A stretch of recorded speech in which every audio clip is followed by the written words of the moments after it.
Šī video mēs pamēģināsim figūru, jeb stiprinājumu, kurā ir izmantoti gan apļi, gan pusapļi. Tātad arī šī reizē es izvēlēšos attēlu no datora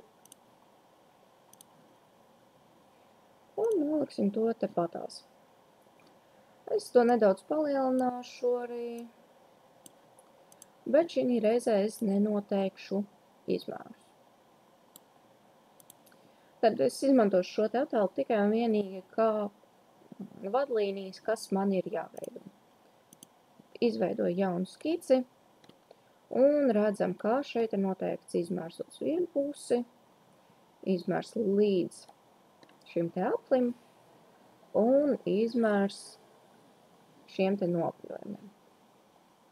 Tad pirmais, kas man būtu jāņem vērā, ka veidojot apļus, ir jāsaprot, kas te ir rakstīts. R burtiņš nozīmē radius, aplīts ar pārsvītrojumu ir diametrs. Izvēlētajai komandai aplis no centra piemīt diametrs, nevis radius. Tātad, ja radius man ir norādīts 2.0, šī gadījumā visdrīzāk tie ir centimetri, jo nav norādīta mērvienība, man tad diametrs ir 4 cm jeb 40 mm. Attiecīgi es ņemu vēl vienu apli un no tā paša centra punkta, kas man šeit uzrādās, veidošu vēl vienu.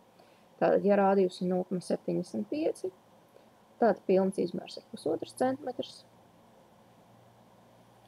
tātad 15 mm. Izmērus apļiem parasti cenšas likt tā, lai viņi nekonfliktē viens ar otru.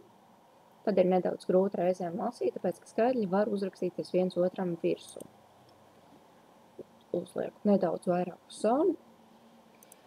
Tad šī virzienā mums ir līnija, kurai norādīt ļoti interesanti izmēri. Tātad šeit ir 3 cm līdz šim te aplītim, un tad ir norādīts vēl centimetrs. Bultiņas praktiski norāda, kurā virzienā iet izmērs, vai tas ir uz iekšpus vai uz ārpus. Tad 3,1,4 smuki sakrīt ar mūsu rādījusu. Jebkurā gadījumā mēs zinām, ka šai līnijai ir jāiet caur centru, jo te ir atzīmēts centra punkts ar tādu tā kā nelielu krustiņu. Tad es varu uzvilkt līniju, līdz viņa saskarās ar pašu apļu malu, tikai vienīgais, kas ir jāņem vērā, ir vai ir ieklikšināts centra punkts. Tad, ja mums ir ieklikšināts centra punkts, tad mums būtu jāsakrīt ar rādījusu, attiecīgi no centra punkta arī uz leju. Tālāk mums ir norādīts, ka tie ir 4 cm. Mēs varam tieši tāpatās vilkt pa vienai līnijai, vai otrs variants ir neizmantot līnijas rīku, izmantot taisnstūri. Jo, ja mēs izmantosim taisnstūri, mums ir jāizmanto pa vienu rīku mazāk. No otras puses mums ir jāņem vērā, ka tad mums var nākties izmantot ierobežojumus. Tad pamēģināsim izveidot 40 x 40 mm. Šī gadījumā redzam nedaudz prom no centra. Tad mums būs nepieciešams izmantot ierobežojumus, kā šim te ir jāsakrīt ar apli. Tā kā ir tangent. Un tagad skatāmies, viss ir smuki centrā. Tātad, ja mēs vilkām apli no apļa centra, viņš ir automātiski sasaistīts, un tad, kad mēs mēģinām šo taisnstūri sasaistīt ar kādu no apļiem, viņš automātiski izveidosies pareizajā vietā. Tātad, nākamais, kas mums būtu jāņem vērā, ka centimetri no katras malas mums ir tātad aplīts. Mēs varam paņemt stūra punktu, pierakstīt 10 mm un novilkt palīgu līniju 10 mm uz leju. Atceramies, ka ja mēs izveidojām vienu līniju, tad viņas gala punkti mums var kalpot kā palīgu līnija. Redzam, zils raustīta līnija uzrādās.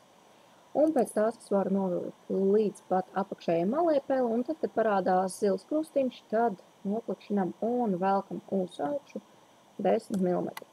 Tātad, ja es uzvilku šeit palīgu līniju, vēl viena palīgu līnija apakšā, lai noteikti 10 mm, man nav nepieciešama. Man ir nepieciešama tikai apļa centram noteikšanai līnija. Tātad, paņemu apļa rīku un 4 mm. Un tagad paskatāmies, ka ir pieļaut kļūt. Tātad šeit ir radius, te ir diametrs. Tad man būtu jābūt 2 reizes par 4 mm, tātad redzam 8 mm izskatās šādi, 4 izskatās šādi. Tad vienmēr, ja mums ir rasējums, pārbaudām, vai vizuāli sakrīt tas, ko mēs esam izdarījuši ar to, kam bija jāsanāk. Un, mums ir izveidota skīts.